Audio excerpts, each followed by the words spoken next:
Welcome to Combat Wing Chun. Today we're going to show you how to punch faster. There's two ways of punching faster. The first is technical speed and the second way is perceptive speed. So we show you how to do that right now.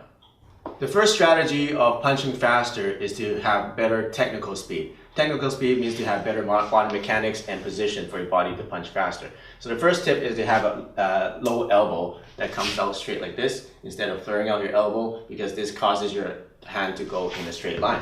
So have a straight low elbow come out like this. So whether you punch with a vertical fist like that or horizontal, even when we do horizontal, at the end you do a little snap like this. Okay, but you see that my elbow is going straight up and down like that. It's not coming out, it's not going this way. Okay, so the first thing is low elbow. Second thing is to travel in a straight line. You want to go from point A to point B like that in a straight line. You don't want to go up, you don't want to go around, you don't want to go around, that's a hug. You don't want to go back, it's a back fist. You want to go straight line. Okay, straight line makes you travel in a faster way, so like that. Okay, third one is to relax. So if you tense up your muscles like this, it actually slows down the punch, right? And there's less power. I'm tensing up. Okay, it slows it down, there's less power. So relax, keep your hand in a fist, okay, but not clenched. Okay, so just keep your hand in a fist, but relax the hand slightly, let's say 50% clenched. Okay, everything else is relaxed, your whole body relaxed, and then whip it out like that. So that is the third way, is to be relaxed. The fourth way, technically, is to snap the punch back as fast as you bring it out. So you out and in, like that, out and in, out and in. Bring it back as fast as you bring it out. Here's a bonus way to increase your technical speed. So we talked about 4 ways. It's actually another fifth way. Notice my stance is a little bit slightly leaning forward. So if I'm leaning forward, my momentum is already going forward. If I'm leaning backward, my momentum is backward. And if I want to go forward, I have to actually bring my momentum forward a little bit before I move forward. But if I'm already leaning forward, then my momentum, I'm cheating gravity and makes me move forward faster. So if I need to, let's say, reach this distance, if I don't take a step, I can't reach it. So if I need to reach that, I take a step like that. Okay?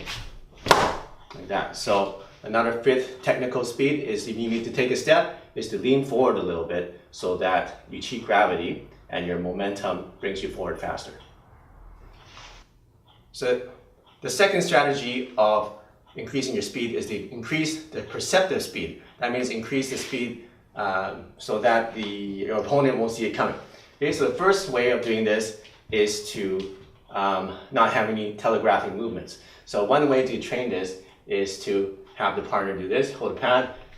Okay, make sure that you have the right distance so you can actually hit it, and then you want to hit it, and as soon as he sees me moving, he's going to move the pad back so he can't hit it. Okay, so if I'm really slow, do the same thing. If I'm slow, I won't be able to hit it.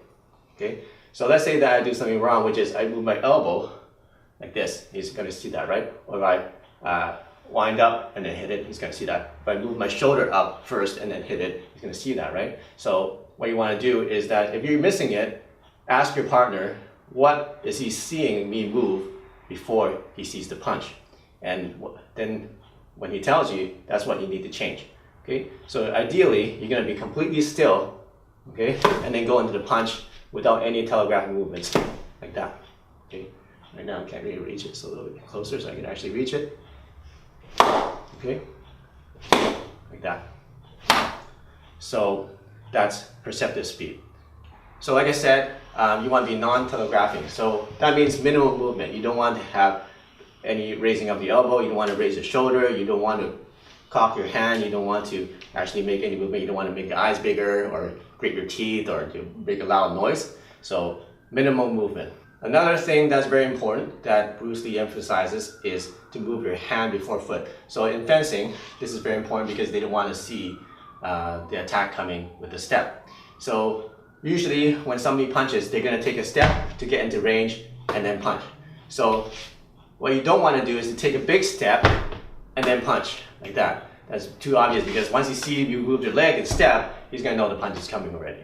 Okay? So what you want to do is to at least be able to step and punch at the same time.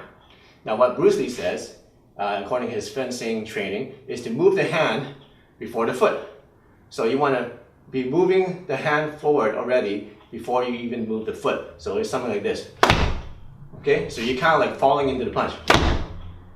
Okay, so that way he won't even be able to see your foot move because you already moved your hand first. Okay, but if you can't get to that level, just do this, is to time the step to land at the same time as you land on the target. So like that, okay, like that. So that's the third tip, is to move your hand faster than your foot, or at least at the same time as your foot lands on the ground. Here are 4 tricks that you can use to make your punching speed even faster. Trick number 1 is to sneak the distance. So let's say that distance is here, okay, and this is my reach, right?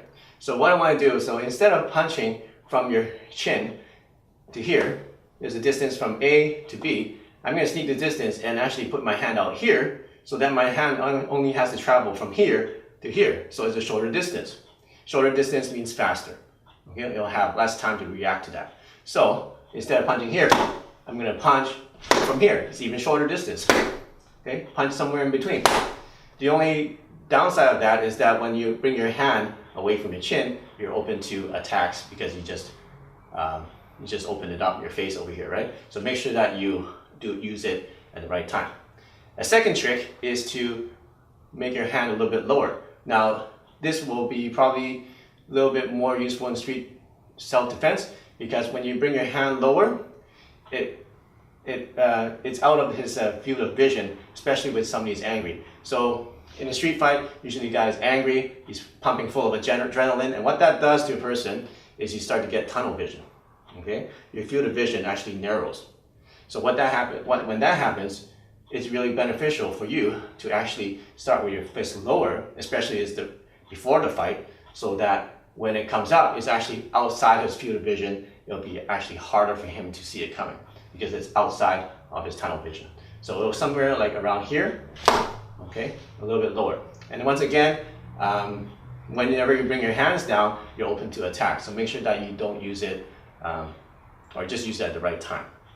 The third little trick of increasing your speed in punching is to punch from movement. So this helps, especially in sparring, you're already in the fight and you're moving around, okay? So what you want to do is not stand still like this. In training, we stand still like this and then punch so that we can train the reaction speed, we can train the non-telegraph ability. But once you start the fight, okay, you want to be moving your hand around, okay? Because punching, seeing something move that already started in movements, that's already moving, is harder to see, okay? Because it's easy for him to see, I'm not moving, then I'm moving, to I'm already moving, and then I move a little bit faster, okay? So the third way is to hide your punch in the middle of movement. So it can be, like this, or say, hey, I don't want to fight, and then like that. So you're moving your hands, I don't want to fight, boom, like that, okay? So it's harder for someone to catch movement when something's already moving. The fourth trick to increasing your punching speed is to punch in the middle of a sentence, okay? So bring your hey, like that, okay? Or he's coming in and I say, hey, I don't want to, like that. I don't want, and then you just punch in the middle of a sentence, okay? It works almost every time that I've done it. Okay? You say, hey, what's up? Or somebody's coming in and say, hey, what's that with it? And you punch. Been a long time, Morty. Okay, so it's a little trick. I'm not sure if you're allowed to do that in the actual sparring or in a competition, but it works very well, especially if you're self-defense. You say, hey, I don't want to fight, right? So in the middle of a sentence, the guy, it's basically a distraction, all right? And it's hard for someone to see a punch coming, even realize that you're about to punch them when you're in the middle of a sentence. So those are 4 more tricks for you that you can use to increase your punching speed.